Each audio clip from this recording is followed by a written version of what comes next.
Lula resolveu encarnar o anti-imperialismo. E olha, até na Globo ele fez isso. E inclusive na imprensa internacional. Quem vai contar pra gente é o Pedro Zambarda aqui no Plantão do Meteoro.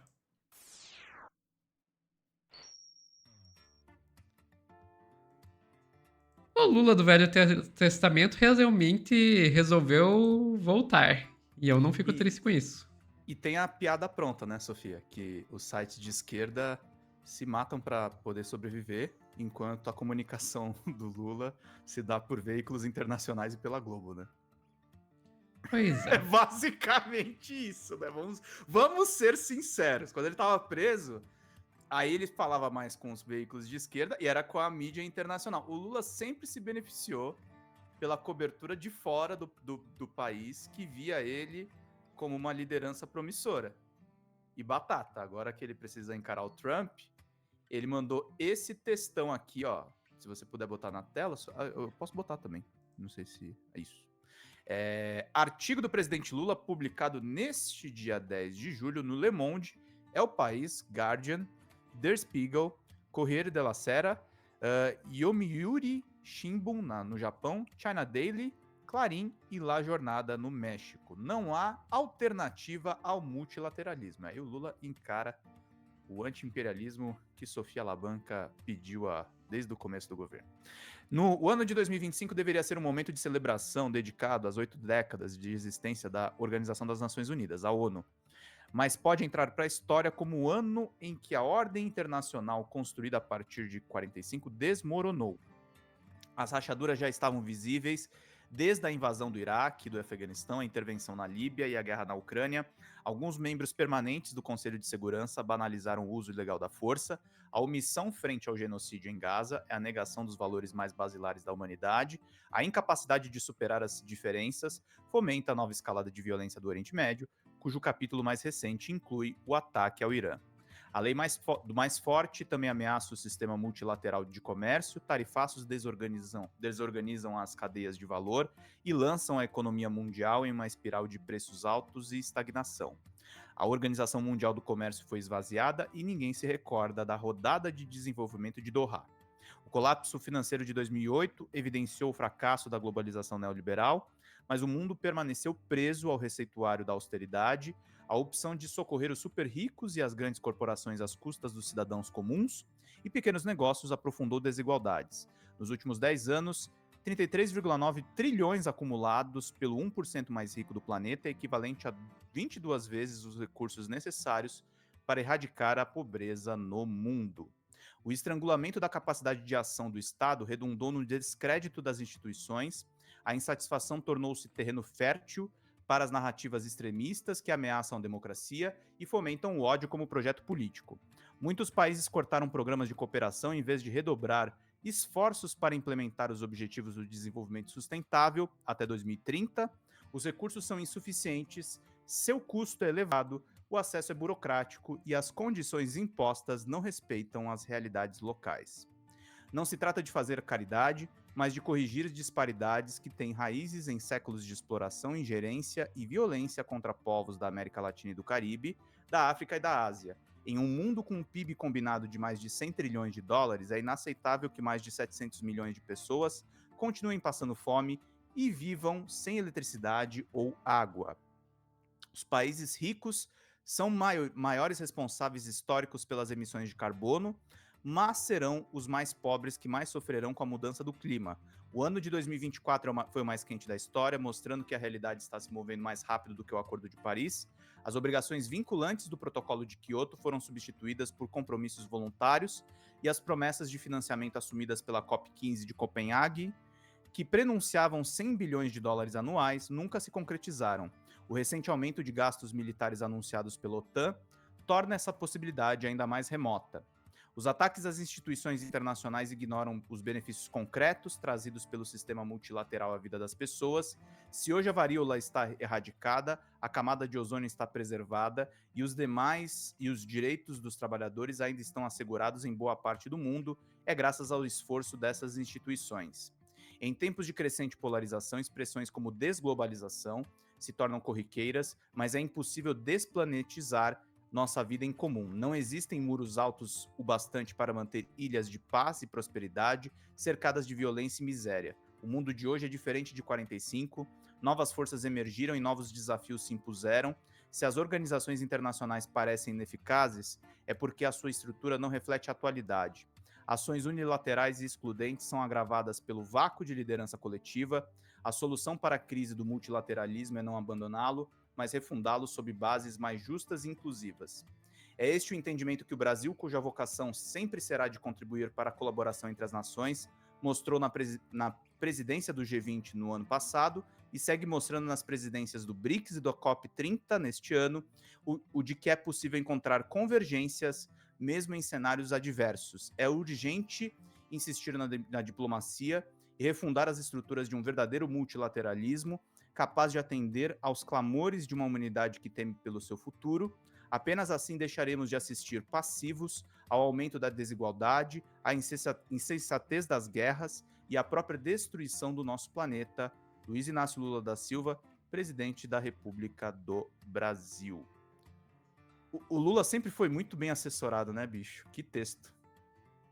Muito bom. Esteticamente, ele é muito bem feito, né? Eu acho que tem essa questão toda. A mensagem do Lula tá ecoando por toda a imprensa, né? Lá na Folha Democrata a gente tem um sistema automático de atualização do site com as notícias da Agência Brasil, então já tá repercutindo, vem em todos os veículos praticamente a repercussão desse artigo. E aí, Sofia, tem uma questão que, assim, eu discordo do método, porque eu acho que a Globo não é aliada, mas o presidente também mandou bem na entrevista do Jornal Nacional, tá? As falas foram bem contundentes no terreno da Globo, né? Eu acho que é importante a gente destacar que a Globo não é aliada, mas nesse caso específico, os Ele interesses acertou. se convergem. Os interesses convergem. Sim. Eu falei num corte ontem, eu tava com o Lúcio, convergem naquelas, né? Convergem porque a Globo tá preocupada com o bolso dela e o Lula é esse texto maravilhoso. É a questão do multilateralismo.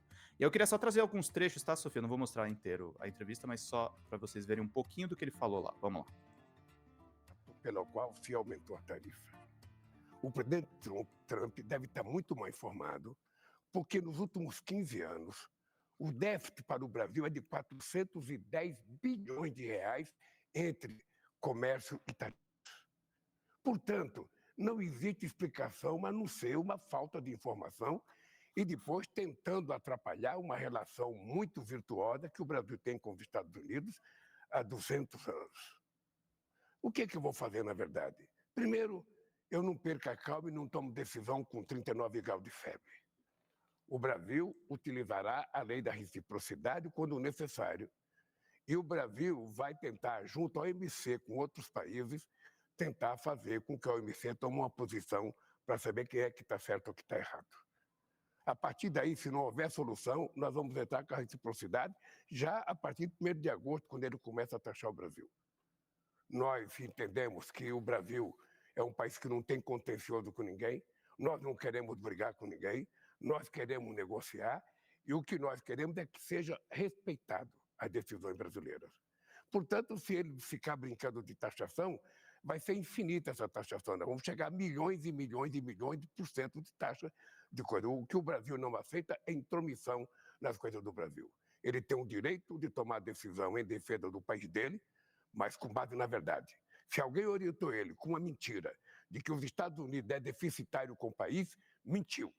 Porque os Estados Unidos é superavitário na relação comercial com o Brasil.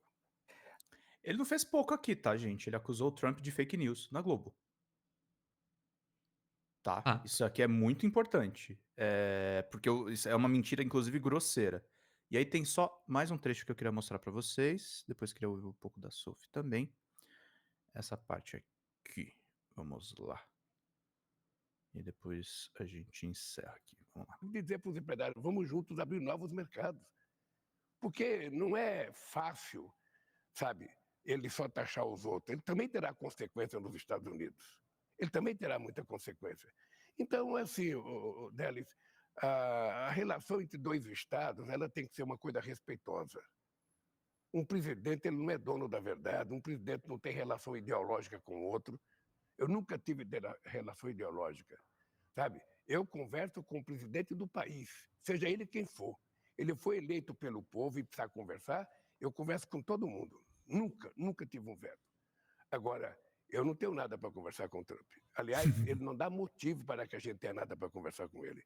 Depois que a gente discutir profundamente o que vai acontecer, sabe? Nós temos tempo para discutir, nós temos tempo para conversar, nós temos tempo para ouvir os empresários, nós temos tempo para ouvir a OMC, para ouvir outros países como é que estão acontecendo. E aí, quando chegar o momento que for necessário conversar, pode ficar certa que eu não terei nenhum problema de pegar o telefone e ligar. É isso. Que o Lula tá dizendo aqui? Trump, me liga se você quiser resolver isso aí, senão você vai ser taxado também. É isso. Bem por aí, Pedro. E eu achei boa a resposta. Fiquei até pensando que o Lula ele chegou a cogitar fazer um pronunciamento em TV e depois voltou atrás e não fez, mas as entrevistas que ele deu para Globo e para Record fizeram o trabalho, Sim. né? Sim. Não E precisou esse texto também agora, né? Acho que esse texto tá esse texto também. tá bem claro, assim, o posicionamento do presidente da República. Eu acho que ele deveria usar a cadeia nacional, mas eu não sei se agora era o melhor momento. Eu acho que outras ocasiões faltou aí ele ter uma comunicação que usasse mais a EBC, que usasse mais as emissoras públicas, que usasse mais. Aí sim, eu vou discordar um pouco do presidente. Eu sei que o presidente ele é representante do Brasil e ele tem que conversar com todo mundo. Mas eu acho que quando você tem um problema de matriz da defesa do Estado e até um pouco ideológica, eu acho que ele não devia se furtar a falar com veículos progressistas, não. O Haddad falou agora, essa semana, com o Barão de Tararé e repercutiu na Globo como se ele tivesse dado qualquer entrevista na Globo. E é importante ele falar com outros públicos. Eu acho que eles ficam muito nessa coisa de melindrar a Globo, que isso é ruim. Essa entrevista especificamente é boa. E é só isso que eu diferencio um pouco. E aí, só para o nosso entretenimento, assim, a principal mensagem do presidente não é a mídia internacional, é esse vídeo maravilhoso que Sofia Labanca me mandou, de 1 minuto. Porque a coisa mandou um filho que era deputado se afastar da Câmara para ir lá ficar pedindo: ô Trump, pelo amor de Deus, Trump, solta meu pai, não deixa meu pai ser preso, dizer das contas. É preciso essa gente criar vergonha na cara. É preciso criar vergonha na cara.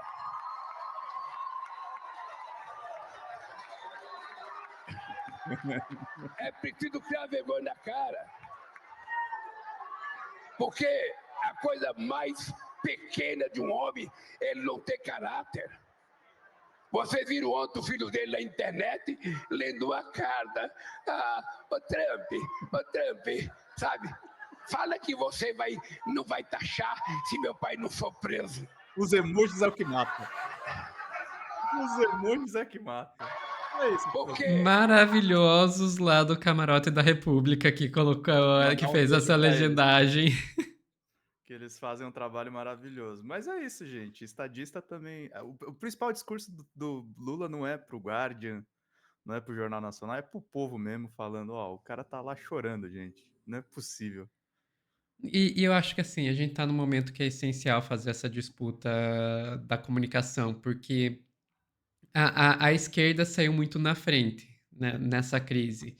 Mas, se ignorar a questão da comunicação, a direita pode conseguir virar. A direita pode conseguir emplacar a narrativa de que é culpa do Lula, culpa do Xandão e conseguir virar esse jogo. Eu acho que eles estão na desvantagem porque a realidade está contra eles e eles passaram, especialmente o Eduardo Bolsonaro, passou anos, não é nem meses, passou anos articulando para conseguir algum tipo de sanção ao Brasil e fazendo isso de maneira extremamente pública e se gabando disso. Então, eles estão numa tremenda desvantagem, mas também não significa que dá para jogar parado. A esquerda tem que ir para cima e falar a realidade de que essa taxação é resultado da ação da direita, da ação do bolsonarismo. Posso falar também por que que eu acho que por que que eu acho que a direita também tá ferrada, Sofia? É por conta da realidade e outra coisa, né? Trump demorou muito pra entregar a rapadura pra eles, né? Entregou o quê? Só uma sobretaxa de 50? Tá bom. A gente sabe responder isso. Exato. E é isso. Ficamos por aqui, Pedro. Ficamos por aqui, Sophie. Muito bom. Pessoal que Pode está assistindo ao vivo, não sai daí que nós já voltamos com mais notícias.